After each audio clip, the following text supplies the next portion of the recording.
Você já pegou um livro para estudar e começou a ficar desanimado com aquele livro?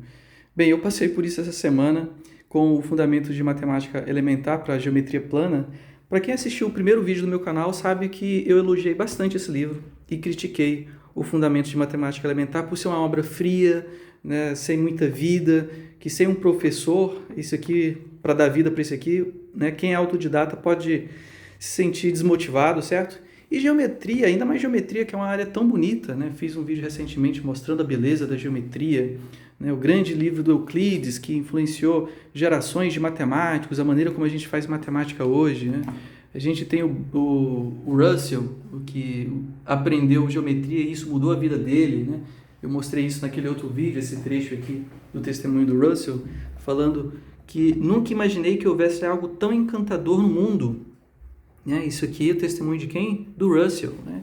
Eu estou lendo agora esse gibizinho aqui do Logicomics, esse aqui, cadê? Certo? E fala que quando o jovem Russell se deparou com o primeiro teorema de geometria, aquilo mudou a vida dele, né? Ele achou mágico, né? E quis mais, ficou viciado naquilo e toda a vida dele foi dedicada à matemática, à filosofia, à lógica, certo? Tá aqui a decepção dele ao descobrir que há coisas que a matemática não demonstra, né? Que você tem que partir de algo, são os axiomas, né? E isso aqui mudou a vida dele. Então, assim, como é que é algo tão bonito, né? Tem um apelo tão visual e intuitivo, você pode se sentir desmotivado? Olha, o livro que você pode estar usando pode estar deixando desanimado, certo? Então, para quem acompanha o canal, né, voltei a usar essa coleção para estudar para o vestibular, porque tem vários exercícios de vestibular, que eu particularmente não gosto, mas eu vou ter que fazer, certo?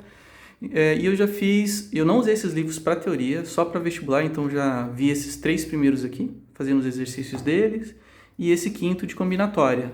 E agora, né, algumas semanas, comecei com geometria, dei uma pausa, voltei hoje, e aí de novo aquele sentimento de desânimo com essa obra aqui. Então o que eu vou fazer? Eu vou mostrar os 2 textos e vejam se tem diferenças na prosa, certo?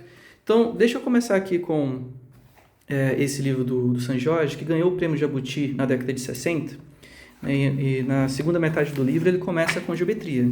Então ele começa com motivação. Quais são os objetivos da geometria? A gente viu aritmética, álgebra, né, que a gente viu as propriedades, operações, relações dentro desse domínio aqui, né, estruturas algébricas. Agora a gente vai continuar dentro da matemática, mas num novo mundo, certo? Que é o da geometria, que são conjuntos de pontos que geram figuras. E a gente também vai ver relações, operações, propriedades, sentenças matemáticas, né?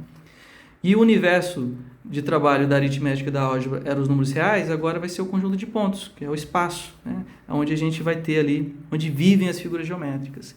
Pouco de história, ele vai falar que são coisas que a gente já conhece, você já desenha isso, as figuras geométricas, associando-as aos modelos físicos, certo? Por mais que sejam ideias abstratas, a gente sempre está fazendo referência a coisas que a gente vê no dia a dia. A gente sabe o que é uma reta, o que é um ponto, o que é um ângulo, certo? Uma esfera, um cone. E agora a gente vai trabalhar para caracterizar essas coisas não só com desenhinhos, mas também, né, associar-lhes propriedades que caracterizam essas coisas. O que ele quer dizer por isso? Ele vai dar algum exemplo, né, o que significa caracterizar uma figura geométrica. Veja, é uma conversa, como se fosse um professor. Ele discute o que é conceito primitivo, né? Tudo começa com um ponto de partida. É um ponto, vira reta, vira semirreta, vira triângulo, certo? Mas veja, guarde bem, isso é uma ideia, não tem tamanho. Você pode imaginar, mas não pode segurar. Né? O que é uma reta? A gente pode prolongar ela até o quê? Até o infinito. A gente pode imaginar isso, prolongar. Né? Conceitos primitivos, né? A gente tem uma ideia do que é ponto, reta e plana. A gente não definiu, são conceitos primitivos. Né? Aqui adota a abordagem do Hilbert, né? O David Hilbert. Ele mudou aquela abordagem do Euclides, de definir reta, por exemplo, e aqui com o Hilbert, deixa eu encontrar, deveria ter deixado marcado, né? Aqui. David Hilbert reformulou os axiomas e postulados de Euclides, introduzindo a ideia de conceitos primitivos. Né? Enquanto Euclides tentou definir conceitos como ponto, curva e reta, Hilbert considerou esses e outros como conceitos primitivos que dispensam definição. E antes que alguém venha criticar que não, tinha que ser do jeito de Euclides, né? Saiba que também os livros modernos, inclusive esse de Fundamentos da Matemática Elementar, não define essas coisas, né? Apresenta como noções e proposições primitivas, a ideia de ponto, reta e plano, certo? Essa obra faz a mesma coisa. Agora, qual que é a diferença? Aqui ele gasta muito mais saliva para conversar, né? Aqui, por exemplo, nos exercícios, ele faz o cara pensar, pô, se você olha para o céu e vê um monte de estrelas, né? Qual que é a figura geométrica que poderia representar esses pontos, esses pontinhos no céu? São pontos, né? E um raio de luz, uma reta, né? E uma bolinha de gude. Parece exercícios bobos, tá? Mas ele vai evoluindo em grau de abstração até chegar ao momento onde ele vai ensinar técnicas de demonstrações, porque na geometria é o momento certo para você começar a falar de como provar coisas em matemática, certo? E aqui o San Jorge ele vai fazer isso muito bem, inclusive ele usa diagramas para decompor uma demonstração, para ficar explícito os passos, né? Ele vai discutir o que é um teorema, como atracar um teorema, enfim, vai ensinar noções aí básicas de lógica para começar a provar coisas, que é uma abordagem muito comum no ensino da matemática, né? Que é tradicional você ensinar demonstrações quando começa a falar de geometria. Tem essa playlist aqui de geometria em língua inglesa que faz justamente isso. Aqui que ela começa a falar de demonstrações, certo? Olha, proposições do tipo sim, então, certo? Pensamento dedutivo. E tem até o diagrama aqui, ó. Ler e escrever diagramas de prova, que o livrinho do San Jorge faz isso, né? Olha só. E esse livro aqui, do Fundamentos da Matemática Elementar, não faz. Ele discute como fazer demonstrações? Não. É o primeiro livro da coleção que vai discutir demonstrações. Aliás, que vai discutir lógica, né?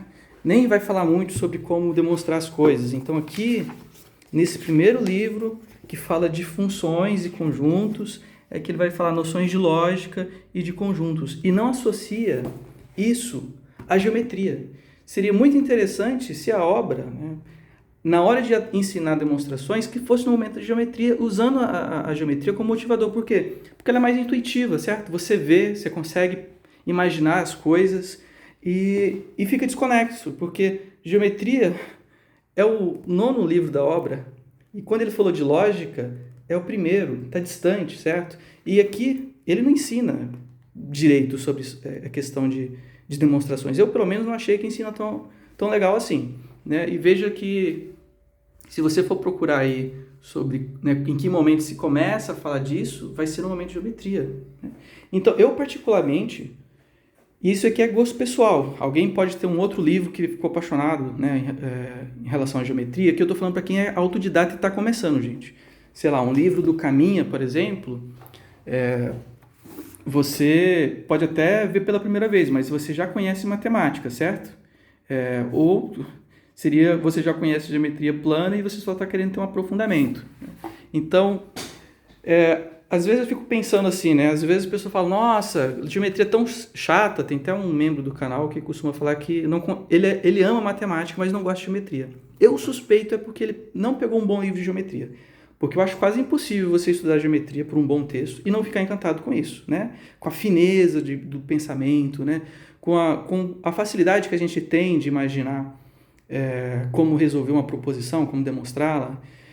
Esse livro aqui, quando ele não pede para demonstrar, os exercícios que ele pede não são bobinhos de calcular, diferente desse aqui, né? Esse aqui ele tem os de demonstrações, mas a maioria dos exercícios é para encontrar o X, entendeu? Essas coisas. Nossa, eu sei que é isso que eu vou ter que fazer no vestibular, mas seria tão interessante se ele escolhesse um pouco melhor a motivação, né, dos exercícios. Eu acho que o San Jorge, ele faz isso, ele é mais bem sucedido nisso, certo? E aí, se vocês quiserem ver para vocês mesmos, eu vou deixar o PDF dessa obra, tá? E que vocês podem baixar. Tá lá na plataforma da Universidade Federal de Santa Catarina, toda a coleção. Aí tem geometria nesse volume 3 e tem geometria nesse volume 4, certo? Se vocês conhecem outro livro de geometria com a pegada desse tipo, o que eu quero dizer desse tipo? Que gasta bastante tempo conversando com você, né? Como se fosse um professor particular, né? Tendo uma conversa contigo, né? Motivando, não medindo esforços, não economizando palavras para te ensinar esses conceitos de geometria. Então, por favor, deixa aí nos comentários que eu também gostaria de conhecer, outros talvez, né, gostariam de conhecer, né? Essa obra aqui, pelo amor de Deus, né? Olha só, noções primitivas. As noções geométricas são estabelecidas por definição, blá, blá, blá, blá. Olha só. Olha a conversa que ele tem, entre aspas, com a pessoa. Podem pausar aí para ler. É assim o resto da obra, né? Isso aqui, para quem é autodidata, pode ser algo tão desestimulante, né? Tão desmotivador, essa conversa mais direta, ao ponto, certo? Cumpre seu objetivo, mas falha, por exemplo, em tentar encantar as pessoas. Na minha opinião, tá? Falha em encantar as pessoas. E eu fico, é quase um desabafo, né? Fico pensando quantas pessoas, né, deixam de gostar de matemática porque os livros, textos que elas tiveram acesso, os professores, né, não conseguiram fazer com que os olhos delas brilhassem, né? Talvez se fosse apresentado de uma maneira mais adequada, poderia ter acontecido como o Russell, né? Claro que o Russell, milionário, né, de família milionária, tinha ali um professor particular, né? E a gente que não tem um professor particular, um mentor, a gente tem que escolher muito bem o tipo de livro-texto, né, que a gente vai estudar, porque senão a gente pode se sentir muito desanimado. E se você teve a experiência do tipo, né, de ser obrigado a adotar um livro, que você lê ele e se sente tão desanimado com ele, por favor, compartilha. Eu acho que isso é uma experiência muito comum, né? Isso pode mudar um pouco a mente de alguns, achando que matemática é chato, e não entende que muitas vezes é porque o professor, né, ou o livro-texto adotado não é tão legal. Quero agradecer aqui os membros do canal pelo apoio de sempre, certo? E é isso aí, gente. Fui!